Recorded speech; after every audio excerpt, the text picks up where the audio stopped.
Hold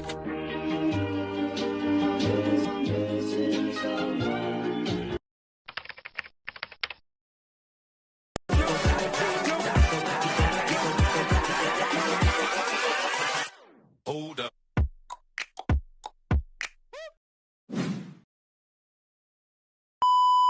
Ayan, shoutout po kay Janet Galvan Salazar. Hello, shout out Janet Galvan Salazar. Subscribe natin, Janet Galvan Salazar. Ayan, paki-support po. Support natin. Ayan o, Janet Galvan Salazar. Morning. Morning po, mga kalingap. Shoutout, Janet Galvan Salazar. Janet Galvan Salazar. Ayan. Salamat po, mabuhay. Ayan mga kalingap, suporta po natin si Janet Galvan Salazar, isang part po ng Team Kalingap. At pasubscribe po ng kanyang YouTube channel, pa-like, comment, and share. Thank you so much po and God bless. Kalingap, mga kaibigan, paki-subscribe po, Janet Galvan Salazar TV. Yan po, salamat po mga kaibigan sa inyong suporta po sa ating mga Kalingap partners. Mabuhay, God bless. Good morning everyone. Ayan po, may weekend naglinis kami ng mga bata. Kaya so far, ayan, ipakita ko na maganda na ang weather ng Montreal. At ipapakita ko rin sa inyo guys kung gaano kadami ng mga nalinisan namin kaming mag-iina. Ayan yung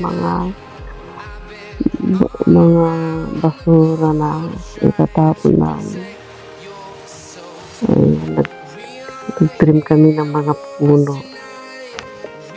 Kaya ang dami-dami mga dahon na nalinisan namin sa harapan ng bahay. Kasi yung fall, hindi kami masyadong naglinis-linis.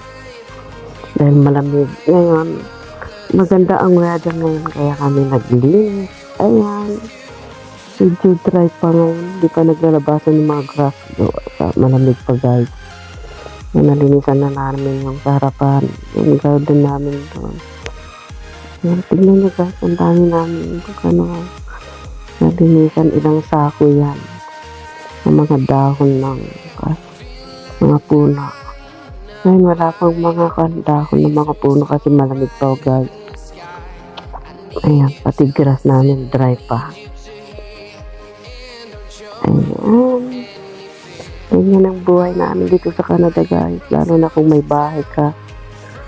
Puro ka linis. Walang katapusan sa paglilinis ng bahay. Sa susunod na weekend, doon naman kami sa likod ng bahay maglilinis. Sa harapan pa lang yan guys. Kaya tignan nyo kung gaano ka busy si Inday. Labas pa lang yan, ilang oras na kami nag-stay sa paglilinis. Wala pa yan sa loob ng bahay. Kaya walang katapusan sa paglilinis-linis ng bahay. Pag-aasikaso. Ganyan ang buhay ng Canada. Walang katulong. Ikaw mismo ang gagalaw. Ikaw mismo maglilinis. Ayan yung anak kong bunso. Asikaso nila yung mga sasakyan nila. Ayan, enjoy lang kayo guys. Wala na kayong snow na makikita.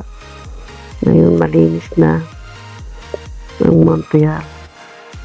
Magsa-summer na guys.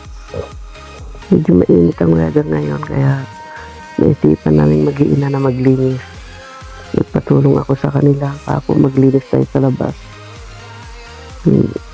Kasi mahirapan din ako guys kung ako lang mag-isa yan. Sa dami-dami ng trabaho sa bahay.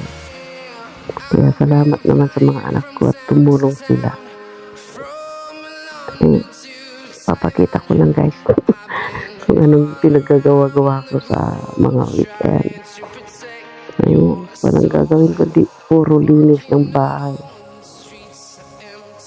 Thank you guys for watching. Salamat sa suporta nyo lagi.